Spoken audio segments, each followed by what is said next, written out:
Morning everybody, Rusty from the Rusty Razor. Got another shave of the day, and today I'm going to be using Stirling's Haverford. If you like a nice tobacco, fermented tobacco leaf that you find for pipes, this is it. Yep, and it's got a little bit of vanilla in with it too, so it's tobacco and vanilla. Nice scent. Then we have the second use of the London Bridge blade with the Krisp razor today. It's only the second use because I didn't get to use it yesterday. Yeah. So, and then we'll follow up with some Haverford splash. See? Yay. Alright, so how's the day going? Mine's a little stuffed up today. But it's going. Man, it's hard to believe we're already halfway through March. Man, time flies. But yeah, my wife is now on spring break from school, so she sort of, it's like, hey, let's go out and do breakfast and then do some shopping and everything tomorrow morning. It's like, okay. So I didn't have time to even think about making a shave in the long period. It's like, oh, gotta get in the shower real quick and shave. Not think. So, yeah. Get on with the day, and then today it's a little bit slower, so not doing anything.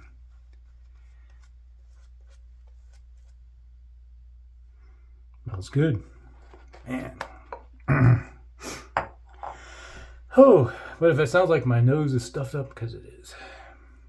I don't know what it is, but in the last couple months it's just been waking up going, can't breathe every day.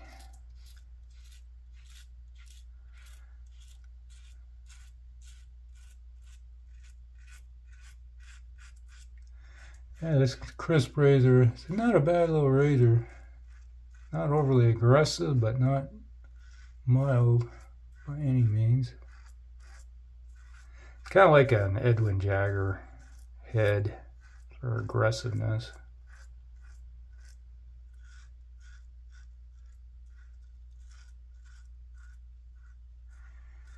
Let's see, what's new? About the only new is they started a new show. Started watching Dexter. It's on Paramount Plus. It's I guess a Showtime show. I don't think Showtime's even around anymore. I think the only ones I can think of is got HBO Max, which I think is it's like HBO and Cinemax put together now, something like that. And then Stars. I don't think Showtime's around anymore.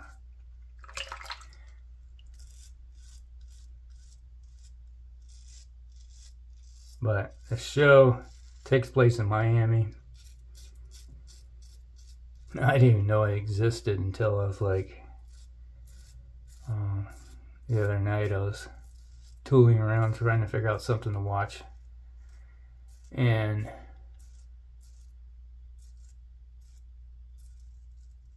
they, like Dexter.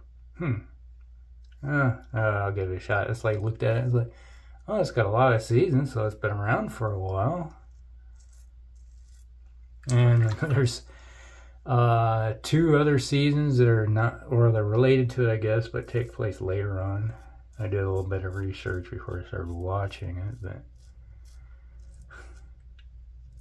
it's amazing how some of these shows just kind of like, I don't know about anything about them because they're on these networks that I don't watch.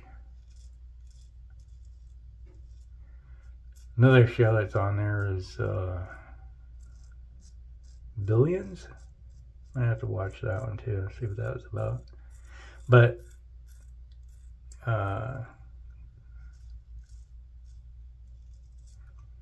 Dexter is a guy that's the first episode is his flashbacks to when he was a kid. with his dad, adopted dad, because he was adopted. And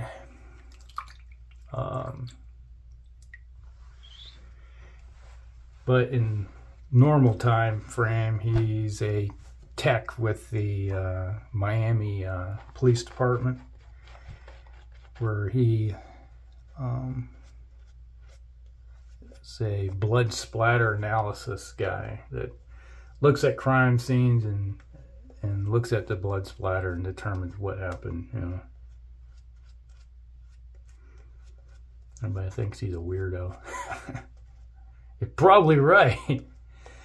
Oh man, his sister's on the police force as a undercover vice cop.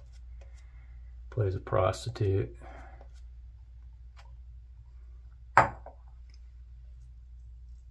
And so he has an adopted sister. He's adopted. But in the show, his dad was a cop. And the problem is with Dexter, he's like a sociopath. He has no emotion. He doesn't understand human emotions. Doesn't really understand people. He's kind of like... And his dad recognized this in him. His adopted dad. It's like, you have issues. And he feels them out, eventually figuring out that his son would be a serial killer if he doesn't work on him really hard to train him to fight these urges. And so throughout the show, it's showing him how he's training his kid, Dexter, to fight the urges, and eventually he realizes that, you know, I'm not going to be able to handle it. This kid is going to get out of hand. So if you're going to partake of these urges and spend prevent you from, I think they said electric chair. I'm not sure exactly how the death penalty they have in Florida, but might be the needle. He says, listen to me, I'm trying to teach you to stay from spending your lifetime in prison or getting executed. So he teaches them all the things to avoid being caught. Basically how to be a really good serial killer. His dad's a cop. But he says, I'm pointing you in the right direction. If you're going to kill, do it for good. I'm like, okay. So he is a serial killer. He does partake of killing people. But he kills serial killers. So he, as is in the crime lab, he finds crimes, connects the dots together because he has a unique way of looking at things, and he figures out, now this is a serial killer doing these things, or this is the guy that's doing these things, and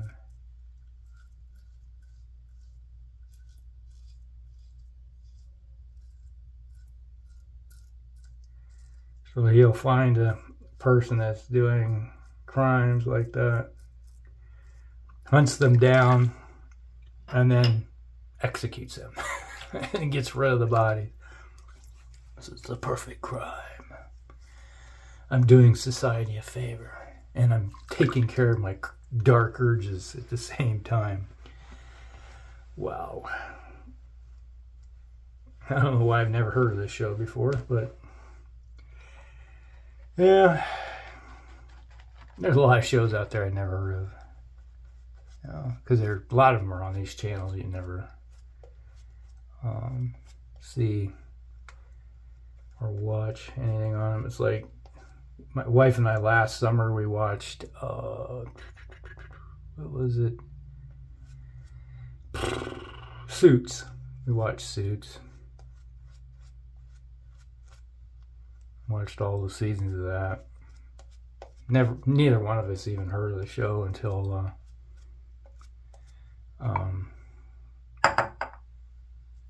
it showed up on Netflix, and we're like, oh, there's a new show. Well, this isn't a new show. This has been on for a long time. And they're coming back with a new season. I'm like, okay. And then you find out that, what the hell is her name? She married one of the princes of England. The black chick. Meghan Markle, that's it. Had to think for a second there. Never even heard of her. I was like, oh, she's married to so-and-so. I'm not sure which one's which. I don't care. But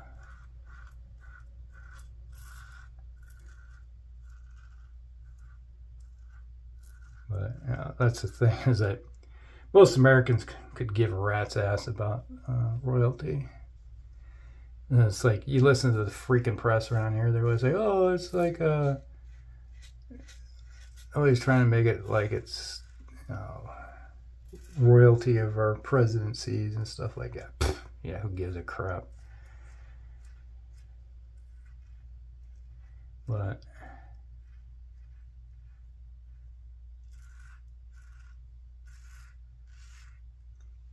I know there's quite a few individuals that think that the royal family should just go.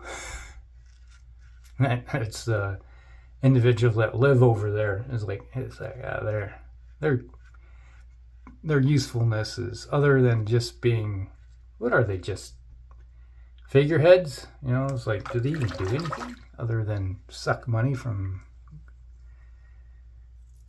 everything? It's kind of like, I don't know, going on a tangent. But anyway, that was a show we watched.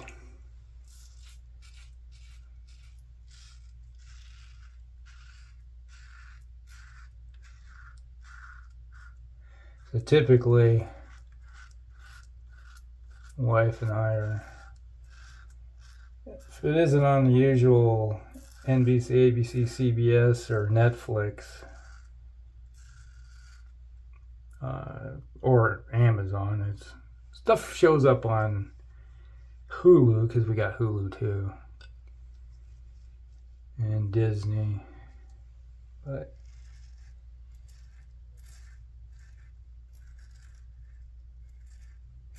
typically, if the stuff doesn't show up on those, never see them. Don't know anything about them.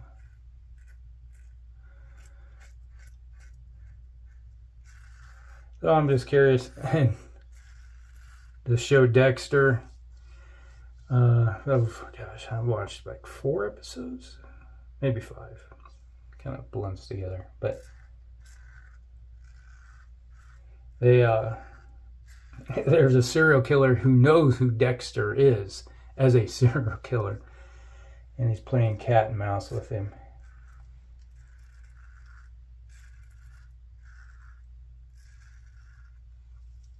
And he says, this guy's good.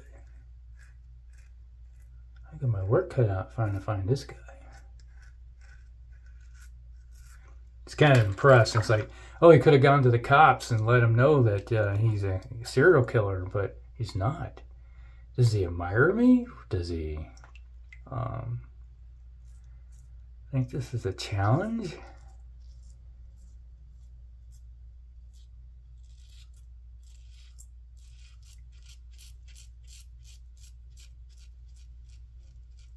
Oh, yeah. See where if this is gonna be a multi-season issue, or there's just going to be one season of trying to get this guy.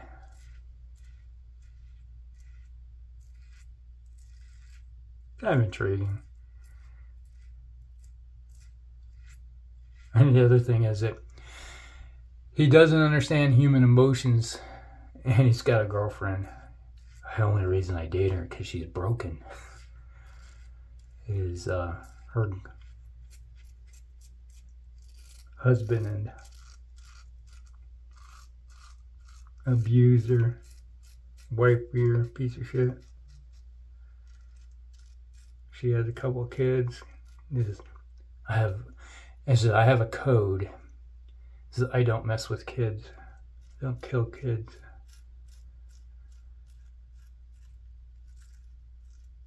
And that was one of the guys that he hunted down was a child killer, I think it was.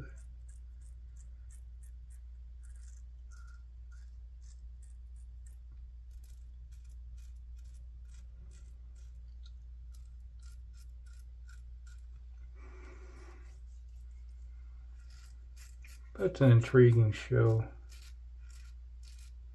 The dual morality of man. Is it immoral of him to hunt down and execute the worst of society? Is he doing society a favor by doing the one thing that they can't do?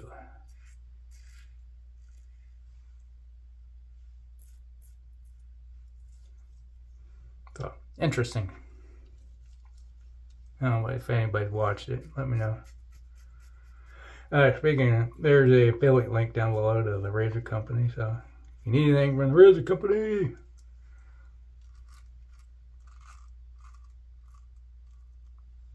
go ahead and click on the link. That reminds me, I need to, since I'm using this Haverford, I need to look and see if I can get some Stirling Black Cherry.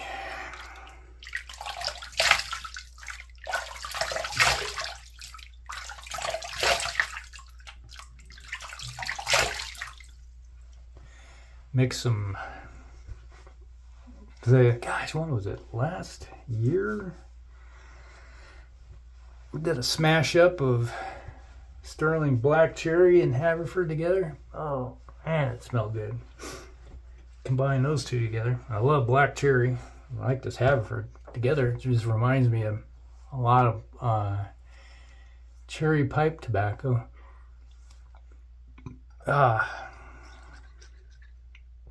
Your stomach, man. All of a sudden, it's just like, ooh. Come on, a little more, a little more.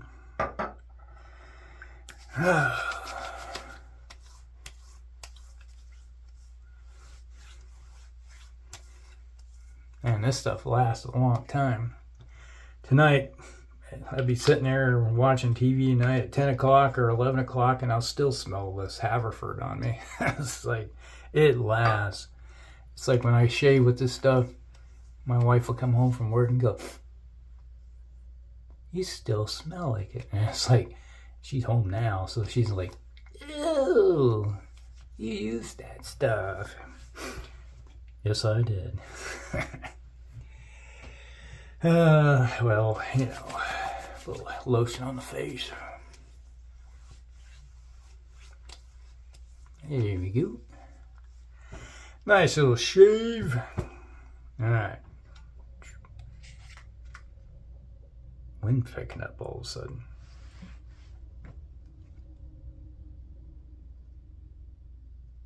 Wow. That was loud. The gust of wind. It is March, so the lines of March are marching. Alright, so Shave of the Day was brought to you by Stirling's Haverford. Man, nice scent. And then we had the second use of the London Bridge blade with the Krisp razor. Nice shave. And followed up with some Haverford juice. Alright, so that's Shave Day, everybody. Hope you guys like it. Like and subscribe, share with your friends, and we'll see you in the next one. Rusty out.